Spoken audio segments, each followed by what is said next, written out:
तो दोस्तों मार्केट ने फ्राइडे को एक अच्छी खासी करेक्शन यहाँ पर दिखाई है। निफ्टी फिर से 17,000 के नीचे आ गया है। उसके अलावा भी अगर हम देखेंगे मिड कैप इंडेक्स की बात करें, आप स्मॉल कैप इंडेक्स की बात करें, निफ्टी नेक्स्ट 50 इंडेक्स की बात करें, ये सारे ही इंडेक्सेस लगभग 2.5% के आसपास सिर्फ एक दिन में करेक्ट हुए हैं। तो ऐसा क्या हुआ है जिसकी वजह से मार्केट इतना ज़्यादा करेक्ट होने लगा है? तो उसके दोस्तों दो रीज़न है जो मैं आपको कई टाइम से बताता हुआ आ रहा हूँ।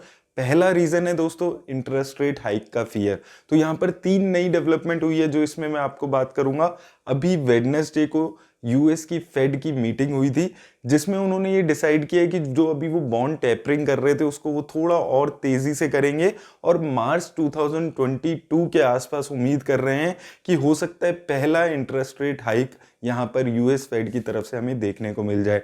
तो ये एक नई डेवलपमेंट है। पहले उम्मीद की जा रही थी कि जून 2022 तक ये पहला रेट हाइक किया जाएगा जो अभी मार्च में आ गया है। तो 3 महीने पहले के आसपास अब एक्सपेक्ट किया जा रहा है कि यूएस फेड अपना रेट हाइक कर सकता है।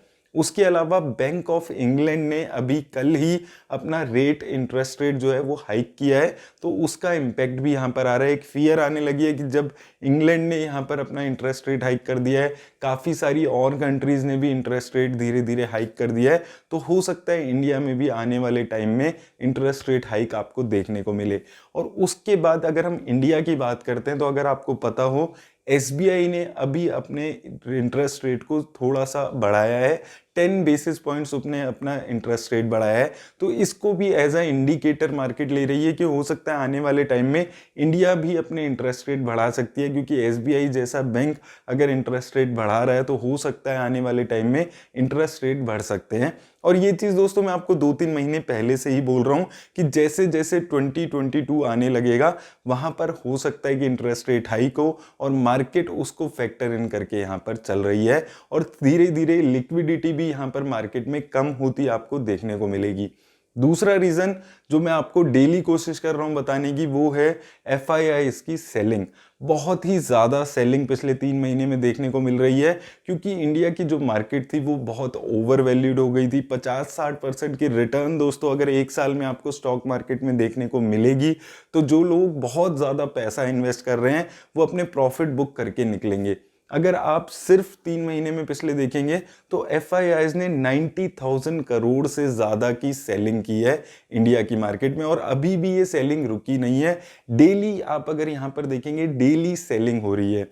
डेली कभी 1,000 करोड़ बेच रहे हैं, कभी 3,000 करोड़ बेच रहे हैं, लेकिन डेली सेलिंग हो रही है। पिछले कई दिनों में एक भी दिन ऐसा नहीं है जब एफआईआईज के जो नंबर्स हैं वो पॉजिटिव आया हो, उन्होंने नेट बाय किया हो। सेलिंग लगातार एफआईआईज की देखने को मिल रही है और वो इम्पैक्ट हमारी मार्केट में आ रहा है। और दोस्तों अगर आप नॉर्मल सर्कमस्टांसेस में देखते तो हो सकता था कि इससे बहुत ज़्यादा मार्केट गिरती, लेकिन सिंस अब जो इंडिया की मार्केट है उसमें बहुत ज़्यादा एसआईपी के पैसे आ रहे हैं, उसकी वजह से भी मार्केट थोड़ा होल्ड अभी भी कर पा रही है। नहीं तो इतना ज़्यादा जब एफआईआई सेलिंग कर दें तो हो सकता था कि मार्केट हमारी 15-20% तक करेक्ट हो जाती, लेकिन फिर भी यहाँ पर उस लेवल तक अभी करेक्शन नहीं देखने को मिली है। और आने वाले टाइम में भी आपको इन दो इंडिकेटर्स पे बहुत ज़्यादा नज़र रखनी है कि इंटरेस्ट रेट हाइक अगर इंडिया में आने वाले टाइम में होता है तो मार्केट हो सकता है उसमें करेक्शन दिखाए, या फिर अगर एफआईआईज की सेलिंग ऐसे ही चलती रही तो भी मार्केट हो सकता है ऐसे ही थोड़ा बहुत करेक्शन और यहां पर दिखा सकता है। अब दोस्तों बात आती है कि आने वाले टाइम में आपको क्या एक्सपेक्ट करके चलना है स्टॉक मार्केट से। तो यहां पर दोस्तों दो टाइप के लोग आ रहे हैं जो मेरे से सवाल पूछ रहे हैं। कुछ लोग तो ऐसे बोल रहे हैं कि निफ्टी हो सकता है 20,000 के आसपास जा रही हो। तो दोस्तों ऐसा कुछ होने नहीं वाला है। रिसेंट में अभी ऐसा कोई बहुत ज्यादा पॉजिटिव नंबर्स मार्केट में नहीं आ रहे हैं, कोई पॉजिटिव इंडिकेटर्स ऐसे नहीं आ रहे हैं कि निफ्टी में आपको बोलूं 18,000 या 20,000 की तरफ जा रहा है। हो सकता है मार्केट अब आने वाले टाइम में बहुत ज़्यादा वॉलेटाइल रहे, डेली बेसिस पे एक दिन 1.5-2% ऊपर जाए, दूसरे दिन 1-1.5% नीचे आए। तो इस टाइप की मार्केट मुझे लगता है आने वाले टाइम में आपको देखने को मिल सकती है। और कई लोग हैं जो बहुत ज़्यादा नेगेटिव हो चुके हैं मार्केट को लेकर, जो ऐसा बोल रहे हैं कि मार्केट 10-11 हज़ार के लेवल पे जा सकती है। तो ऐसा भी दोस्तों नहीं होने वाला है। और बाय चांस अगर ऐसा हो जाता है तो वो एक दोबारा से आपके पास गोल्डन अपॉर्चुनिटी होगी इन्वेस्ट करने की, क्योंकि लॉन्ग टर्म में मार्केट बहुत अच्छी रिटर्न्स आपको बनाकर देने वाला है। तो 10,000 11,000 के लेवल बहुत ही ज़्यादा एक्सट्रीम लेवल हैं। मुझे नहीं लगता कि अभी रिसेंट में ऐसा कुछ बहुत ज़्यादा होने वाला है कि आपकी जो मार्केट है वो 10 या 11,000 पे चली जाए। हो सकता है अभी यहाँ से थोड़ी बहुत करेक्शन और आपको देखने को मिले, लेकिन ऐसा नहीं होने वाला कि 1-2 महीने में मार्केट 10-11 हज़ार के लेवल पे चली जाए। तो बहुत ज़्यादा घबराने की आपको यहाँ पर ज़रूरत नहीं है। अब दोस्तों सबसे इंपॉर्टेंट बात आती है कि अब आपको इस सिचुएशन में करना क्या है। तो मैं 3-4 टाइप के इन्वेस्टर्स हैं, उन 3-4 टाइप के इन्वेस्टर्स के बारे में बात करता हूँ। सबसे पहले अगर आप एक म्यूचुअल फंड में इन्वेस्ट कर रहे हैं, एसआईपी के थ्रू इन्वेस्ट कर रहे हैं, लॉन्ग टर्म के लिए इन्वेस्ट कर रहे हैं, तो आपको कुछ नहीं करना है। जब मार्केट 18,500 पे गई थी तब भी मैंने आपको यही बात बोली थी। आज मार्केट 17,000 के नीचे आ गई है तो भी मैं आपको यही बात बोलूँगा। मार्केट 15,000 पे भी चली जाएगी तो भी मैं आपको यही बोलूँगा, क्योंकि आप एसआईपी में इन्वेस्ट ही इसलिए करते हैं ताकि आपको मार्केट के अप एंड डाउन से कोई फर्क ना पड़े। मार्केट कुछ भी हो, आपकी एसआईपी कट रही है। मार्केट ऊपर लेवल पे थी तो आपके प्रॉफिट बन रहे थे, मार्केट नीचे लेवल पे आएगी तो आपको म्यूचुअल फंड्स की यूनिट्स ज़्यादा मिलेगी। तो आपको घबराना नहीं है अगर आप एक एसआईपी कर रहे हैं, लॉन्ग टर्म के लिए कर रहे हैं। बिल्कुल भी डर के मार्केट में बेच के निकलने के बारे में ना सोचें आप। दूसरे टाइप के इन्वेस्टर हैं जो शायद म्यूचुअल फंड में एसआईपी तो कर रहे हैं, लेकिन साथ में उनके पास एक लमसम अमाउंट भी रखा है जिनको वो स्टॉक मार्केट में इन्वेस्ट करना चाहते हैं।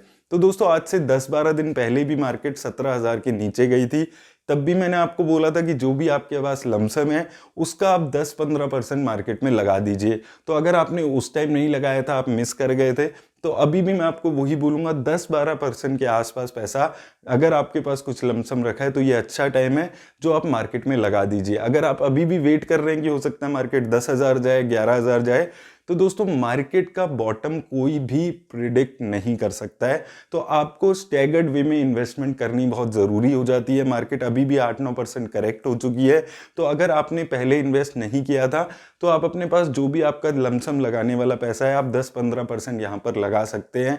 आने वाले टाइम में मार्केट 300-400 पॉइंट और करेक्ट होती है, आप 10-15% और डालिए। 300-400 पॉइंट और करेक्ट होती है, 10-15% और डालिए। यही एक तरीका है जिससे आप अगर मार्केट नीचे भी जाती है तो भी लगातार इन्वेस्ट कर सकते हैं। ऐसा नहीं होगा कि मार्केट 10-11 हज़ार के आसपास चली जाए। तो ये एक अच्छा मौका है आपके पास इस टाइम पे इन्वेस्ट करने का। तीसरे टाइप के लोग दोस्तों वो हैं जो स्टॉक मार्केट में डायरेक्ट इन्वेस्ट करते हैं और म्यूचुअल फंड्स में भी इन्वेस्ट करते होंगे। तो मैं आपको यही यहाँ पर बोलूँगा कि आप अभी स्टॉक स्पेसिफिक रहिए और उसमें भी जो फंडामेंटली अच्छे स्टॉक्स हैं उनमें इन्वेस्ट करने के बारे में सोचें। आपको यहाँ पर ये नहीं करना है कि जो स्टॉक 30-35%, 50% करेक्ट हो गया है, आपको ये देखकर उसमें इन्वेस्ट कर देना है। आपको स्टॉक के फंडामेंटल्स को भी देखना है। वो स्टॉक्स जिनके फंडामेंटल्स में कोई चेंज नहीं हुआ है और उसके बाद भी वो 20-30% करेक्ट हो चुके हैं, उन स्टॉक्स को पिक करके आपको उनमें इन्वेस्ट करना है। सिर्फ आपको ये नहीं देखना है कि कौन सा स्टॉक अपने ऑल टाइम हाई से सबसे नीचे है और आप उसमें इन्वेस्ट कर दें। मैं अपने चैनल पे दोस्तों एक कोशिश कर रहा हूँ लगातार कि आपको time to time fundamentally strong stocks जो अच्छा खासा करेक्ट हो चुके हैं उनके बारे में बताऊं, और मैं कल भी कोशिश करूंगा एक वीडियो कॉम्प्रिहेंसिवली इन्वेस्टिंग पे बनाऊं जिसमें मैं 10-12 स्टॉक्स आपको बताऊंगा जिनमें मैं इन्वेस्ट करने के बारे में यहाँ पर सोच रहा हूँ। और मैं खुद भी अब इस लेवल पे धीरे धीरे 2-4 स्टॉक्स हैं जिनको एक्यूमुलेट कर रहा हूँ, क्योंकि एक अच्छा टाइम है जब आप एक अच्छी क्वालिटी के स्टॉक्स को धीरे धीरे अपने पोर्टफोलियो में एक्यूमुलेट कर पाएं। और दोस्तों यहाँ पर मैं फिर से आपको यही चीज़ बोलूँगा कि अगर आप लॉन्ग टर्म के लिए मार्केट में हैं तो आपको यहाँ पर डरने की, घबराने की ज़रूरत नहीं है। आप स्टॉक मार्केट में बनी रहिए, लंबे टाइम में अच्छा खासा आपको प्रॉफिट होगा। लेकिन आपको मार्केट से जो अपनी एक्सपेक्टेशन है उसको थोड़ा लिमिटेड रखना है। मैं हमेशा आपको बोलता आया हूँ 15-20% की रिटर्न अगर आपको लॉन्ग टर्म में मार्केट जनरेट करके देती है तो बहुत अच्छी रिटर्न्स है। 70%, 100%, 50% ऐसी रिटर्न्स आपको मार्केट में लॉन्ग टर्म में एक्सपेक्ट नहीं करना है। 15 से 20% की भी रिटर्न अगर आप लॉन्ग टर्म में जनरेट कर लेते हैं तो आप एक अच्छी वेल्थ क्रिएट कर लेंगे। ये चीज़ आप हमेशा याद रखिए। और दोस्तों हमेशा आप अपने रिस्क प्रोफाइल के हिसाब से एसेट एलोकेशन करके ही स्टॉक मार्केट में इन्वेस्ट करें। उम्मीद करता हूं दोस्तों इस वीडियो से आपको हेल्प मिली होगी। ये वीडियो अच्छी लगी हो तो इसे लाइक और शेयर ज़रूर कर दें। धन्यवाद।